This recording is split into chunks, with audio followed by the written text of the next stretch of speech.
तो नमस्कार आदाब, मैं आपका दोस्त तकमील अहमद आपके अपने ऑनलाइन इंस्टीट्यूट लंच लर्निंग 100 में आपका फिर एक बार स्वागत है। आज मैं हिंदी वर्णमाला के तीसरी वीडियो लेके आया हूँ, जो आपको यहाँ पे बल्कि हिंदी वर्णमाला से आपको हर कंपटीशन में आने की संभावना बनी रहती है। तो हमारी लंच लर्निंग 100 की जो टीम है लेखपाल को टारगेट किया हुआ है। लेखपाल के हर टॉपिक को हर सिलेबस के हर टॉपिक को आपको वीडियो देने की पूरी कोशिश करेगा। तो आज का हमारा टॉपिक है, आज हम बात करेंगे हिंदी वर्णमाला के अघोष और संघोष के बारे में बात करेंगे। उससे पहले हमारी गलत लंच लर्निंग 100 ऑनलाइन इंस्टीट्यूट है, उन्होंने क्या किया कि पेड चैनल भी स्टार्ट कर दिया है। जिनको पेड चैनल के लिए एंट्री कराना है वो क्या करेंगे, लेखपाल एंट्री लिखकर 9335004851% कर देंगे, व्हाट्सएप कर देंगे, आपको तमाम तरह की जानकारियां प्राप्त हो जाएंगे। तो आज हम शुरू करने चल रहे हैं। आज का हमारा टॉपिक है हिंदी वर्णमाला के अघोष और सघोष के बारे में बात करेंगे। तो जब हम अघोष और सघोष के बारे में बात करते हैं तो वहां पे हमको उससे पहले हमको एक चीज और जाननी पड़ती है कि व्यंजन के बारे में जानना पड़ता है। तो व्यंजन के बारे में आप जानते हैं कुल कितने व्यंजन होते हैं?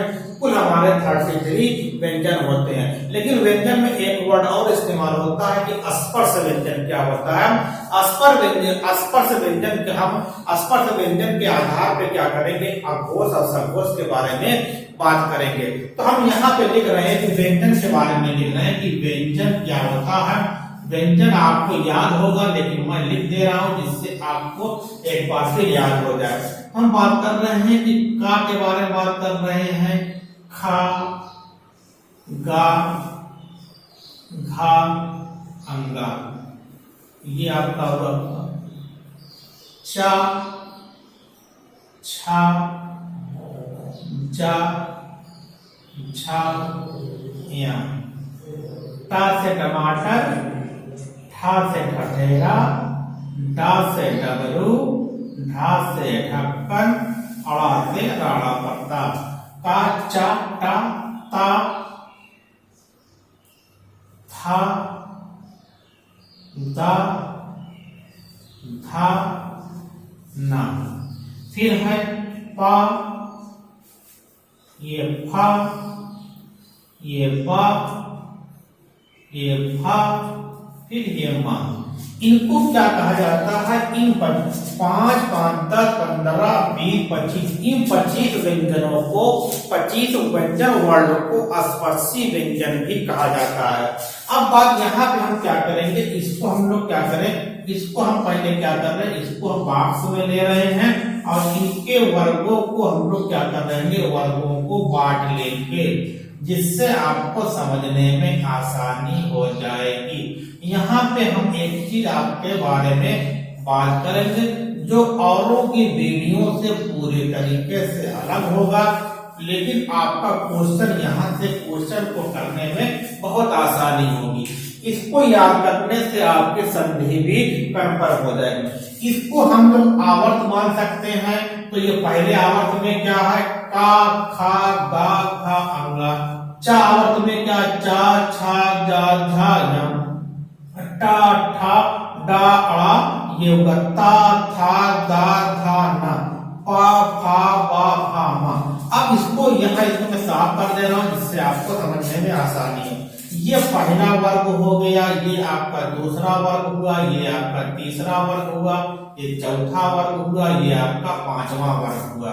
ये क्या है कि ये आपका जो वर्ग है, वर्ग से हम लोग क्या देखेंगे कि अगर ये बात पहले वर्ग के बारे में बात आएगी, पहला वर्ग देखिए, पहला वर्ग अगर कहेगा तो क्या होगा कि का, चा, टा, ता, पा। दूसरा वर्ग कहेगा तो खा, छा, ठा, था, फा। फिर तीसरा में गा, जा, अड़ा, दा, बा। फिर घा, झा, ढा, धा, फिर भा। फिर पांचवें में ये आपका पांचवें में अंगा, या, अड़ा, ना, मा। ये आपका है। लेकिन जब का वर्ग के बारे में बात करेंगे तो का वर्ग को ऐसे कहेंगे, और सिर्फ वो कहेगा वर्ग के बारे में तो वर्ग का मतलब आपका ये होगा। तो इसको आप क्या कहते हैं, इसको हम लोग स्पर्श व्यंजन के नाम से भी हम जानते हैं। अब बात हम लोग करेंगे कि घोष, अघोष किसे कहते हैं और किसको कहते हैं सघोष किसे कहते हैं। तो पहले बात हम लोग बात करेंगे कि अघोष मतलब घोष किसे कहते हैं। एक वर्ड होता है कि घोष किसे कहते हैं। घोष का मतलब होता है कि स्वर, मतलब कि स्वर तंत्रियों, मतलब कि बात हम लोग करेंगे स्वर तंत्रियों द्वारा उत्पन्न ध्वनि को। स्वर जो हमारी ये स्वर तंत्रियों द्वारा उत्पन्न ध्वनि को घोष कहते हैं। जो हमारी आवाज निकलती है जो स्वर तंत्रियां हैं, या सिंपल है कि स्वर तंत्रियों द्वारा उत्पन्न ध्वनि को घोष कहते हैं। अब बात यहाँ पे हम क्या लिख रहे हैं कि स्वर तंत्रियों द्वारा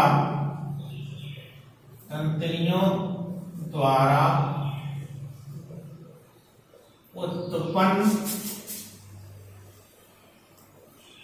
ध्वनि को घोष कहा जाता है। क्या कहते हैं, घोष कहते हैं।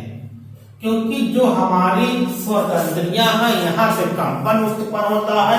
स्वर तंत्रियों द्वारा उत्पन्न ध्वनि को या कंपन को, यहाँ पे ध्वनि के स्थान पे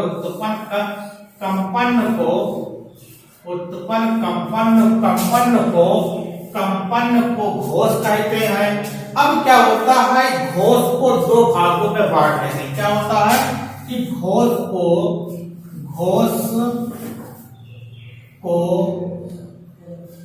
दो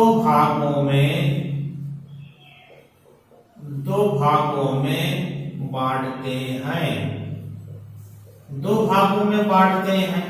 पहला क्या होता है, अघोष होता है, ये आप समझ रहे होंगे। नंबर 2 क्या होता है, सघोष होता है। ये आप इतना जानते हैं। अब इसी में क्या करना है कि हमको जो हमारा यह परिचित स्पर्शी व्यंजन है, इसी में से हमको क्या निकालना है, इसी में से हमको निकालना है कि कौन अघोष है कौन सघोष है। तो यहाँ पे अगर हम लोग ये देखें कि पहला वर्ग का वर्ग नहीं, पहला वर्ग और दूसरे वर्ग के जो व्यंजन वर्ण होते हैं उसको अघोष कहते हैं। तो पहला वर्ग में का, चा, टा, ता, पा, पहला वर्ग। का वर्ग नहीं, आपको याद करना, पहला वर्ग का मतलब होगा कि का, चा, टा, ता, पा, खा, छा, ठा, था और बा, फा। ये क्या है, दूसरा वर्ग। पहला और दूसरे वर्ग को क्या कहा जाता है, दूसरे वर्ग को हम लोग क्या कहते हैं, अघोष कहते हैं। अगर क्वेश्चन आ जाए कि इसमें से क्वेश्चन दे दे का, गा, घा, अंगा में कौन अघोष है, तो पहला वर्ग क्या हो गया, पहला का क्या हो गया, अघोष हो गया। फिर यहां से क्वेश्चन बना दे खा, गा, घा, अंगा में कौन अघोष है, तो दूसरा वर्ग। पहला और दूसरा वर्ग क्या होगा, खा होगा, ये क्या होगा, अघोष होगा। अब फिर दे दिया कि का, खा, चा और गा दे दिया, इसमें पूछ ले कौन अघोष नहीं है, तो ये तीन क्या है, अघोष है। इसका मतलब ये अघोष नहीं होगा। तो ये आपका जो पहला वर्ग है का, चा, टा, ता, पा, अब खा, छा, ठा, था, फा जो है ये क्या होते हैं, ये अघोष होते हैं। इसके बारे में हम आगे बात करते हैं। इसके अलावा क्या होता है, एक होता है ऊष्म व्यंजन। अब इसके अलावा क्या होता है कि तो हम यहाँ पे लिख रहे हैं कि अब इसको हम यहाँ पे लिख दिया अघोष व्यंजन वर्ण, अघोष व्यंजन वर्ण। तो इसमें हम लोग बात करेंगे तो क्या होगा कि हिंदी वर्णमाला का पहला प्रथम वर्ग की हिंदी वर्णमाला का पहला वर्ग और दूसरा वर्ग का पहला वर्ग तथा दूसरा वर्ग के वर्ड अघोष व्यंजन कहलाते हैं। अघोष व्यंजन वर्ड कहलाते हैं। ये आप देख रहे हैं, इतना अब आपका ये है। ठीक, इसके अलावा इसका मतलब क्या होगा? तो अगर आप लिखेंगे तो का लिखा, दूसरे में खा लिखा, फिर चा लिखा, चा छा लिखा, टा से टमाटर, ठा से ठठेरा, पिता और था, फिर पा और फा। ये क्या हो गए? ये आपके क्या हो गए? ये पहले वर्ग के और दूसरे वर्ग में आते हैं। ये सभी क्या हो गए? इसको हम लोग क्या कहते हैं? अघोष व्यंजन वर्ड कहते हैं। जो आगे में लिखने जा रहा हूं, इसको तो आपको बहुत ही अच्छे तरीके से समझना है। अगर इसके बारे में बात करें तो 5 5 10 हो गए, कुल कितने हो गए? 10 हो गए, लेकिन होते कितने हैं? आपके 13 होते हैं। अगर क्वेश्चन आता है कि अघोष व्यंजन वर्ड में कुल कितने होते हैं, तो क्या बताओगे? 13। लेकिन 10 3 कौन है? तो 3 में आपका जो कर दो ऊष्म व्यंजन होता है, तो हम यहाँ पर लिख दे रहे हैं ऊष्म व्यंजन। ऊष्म व्यंजन, यहाँ पे एक चीज आपको रुक जाना है। तो हम जानते हैं ऊष्म व्यंजन में क्या होता है, हमने बताया है अगले वीडियो में। बड़ा सा होता है, खट्टी सा होता है, छोटा सा होता है और हा होता है। लेकिन हमको अगर हम बड़ा सा ले लें, खट्टी सा ले लें, छोटा सा ले लें और हा ले लें तो 14 हो जाएगा। लेकिन इसमें क्या होता है कि इसमें ये होता है कि 10 और ऊष्म व्यंजन, लेकिन क्या होता है? लेकिन हा को छोड़कर,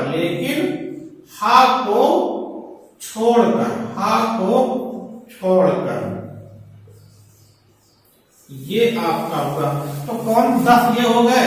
तो बड़ा सा हो गया, खट्टी सा हो गया और सा होगा।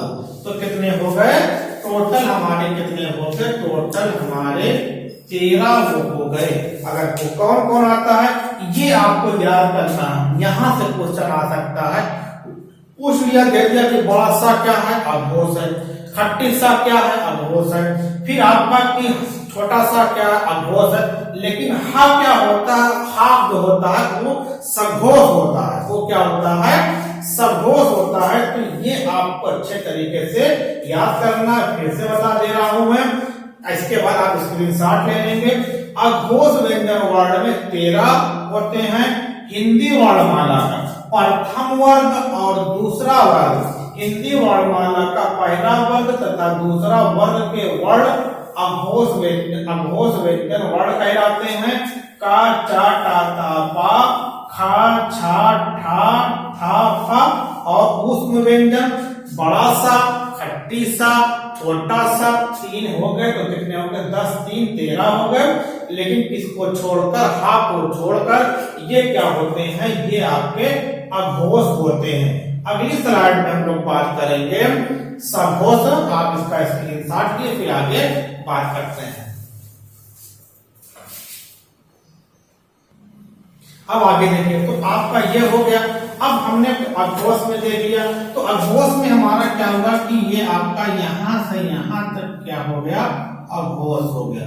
जो बचा है इसका मतलब कि आपका कि तीसरा वर्ग, मतलब कि तीसरा, चौथा, पांचवा वर्ग क्या है? हिंदी वर्णमाला के व्यंजन का तीसरा, चौथा, पांचवा जो आपका की वर्ग के वर्ण है वो क्या होते हैं? उसको हम लोग सघोष कहते हैं। अब बात आती है यहाँ पे सघोष में कौन होगा? हम यहाँ पे लिख सकते हैं कि हिंदी में, इसको भी लिख दो, हिंदी वर्णमाला के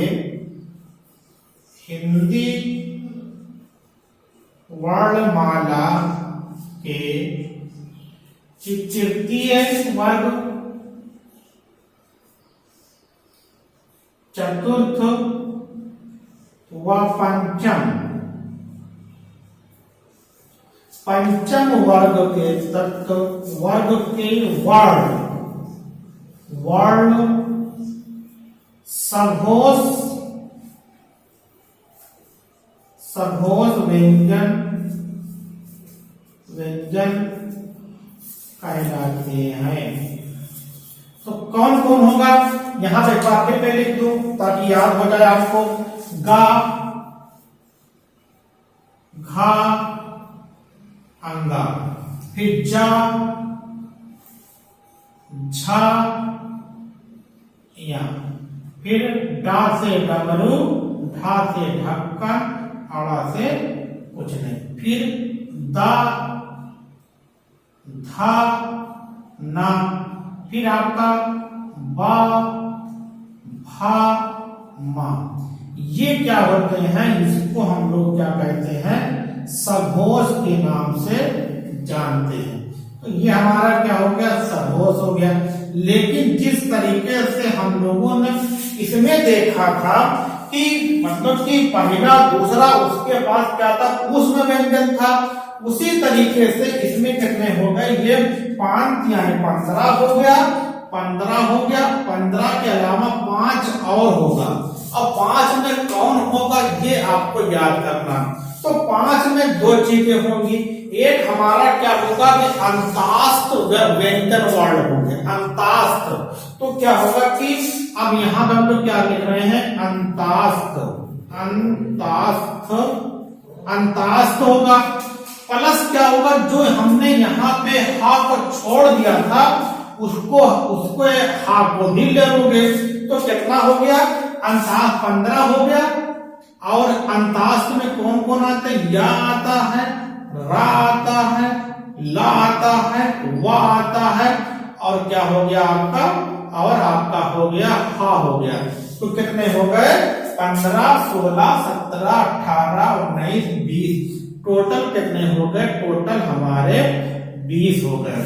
तो ये आपने देखा कि ये आपका क्या है, देख रहे हैं कि सिंपल ये आगे क्या होगा कि ये आगे के 2 आपके अघोष हुए, पीछे के 3 क्या हो गए, सघोष हो गए। तो ये देख रहे हैं, ये आपको तो हर कोई जानता है, लेकिन आपको यहाँ पे छात्रों, मेरे दोस्तों, आपको ये याद करना है और ये याद करना है। अगर इसको आप जितना अच्छा याद कर लोगे उतना अच्छा यहाँ से क्वेश्चन आ जाएगा, क्योंकि अब कंपटीशन आपका हाई होता चला जा रहा है। इसलिए इसको तो ये हर कोई 10-15 पढ़ के आएगा। आपको अंतास्त याद करना है, या रा ला वा को याद करना है, हा को याद करना है, या रा ला वा और हा भी क्या होते हैं, सघोष में होते हैं। लेकिन जब बात आती है ऊष्म व्यंजन में, ऊष्म व्यंजन का मतलब होता है कि बड़ा सा, खट्टी सा, छोटा सा, ये किसमें आते हैं, अघोष में आते हैं। तो आपने ये देखा, तो अगर इसको अच्छे तरीके से, इसको कम से कम दोनों को 6 बार पढ़िए। एक कहावत ये कही जाती है कि जब हम किसी चीज को कम से कम 6 बार उसको याद कर लेते हैं, 6 बार पढ़ लेते हैं, तो हमारी मेमोरी में ऐसा फिट हो जाता है कि वो जल्दी 90% उम्मीद होती है कि वो भूलता नहीं है। तो आप जब भी घोष पढ़िए तो आप घोष का मतलब क्या, स्वर तंत्रियों द्वारा उत्पन्न कंपन को घोष कहते हैं। घोष का मतलब होता है कि आवाज निकलना, कहते हैं ना घोष लगाना, आवाज निकालना। फिर बात होती है घोष को 2 भागों में बांटते हैं, किसमें बांटते हैं, अघोष में बांटते हैं, सघोष में बांटते हैं। अघोष आ का मतलब क्या होगा, पहला मान लिया, तो पहला शुरू करोगे तो पहला कौन होगा, पहला होगा। फिर आपका क्या होगा, यहाँ पे देख लीजिए, ये हमने क्या लगा दिया, मान लीजिए आज इसको 2 किया, तो 2 का मतलब क्या होगा कि पहला और दूसरा, हम समझने के लिए बता रहे हैं, अघोष। ठीक, ये हुआ। तो अब आपने देख लिया इसमें कौन कौन आएंगे, का, खा, चार, छा, टा, ठा, ता, था, पा, हा, और उसमें व्यंजन ये और हा को लेकिन छोड़कर, ये आपने इसको अगर याद कर लिया तो आपकी एक सरकारी नौकरी आपकी पक्की रहेगी।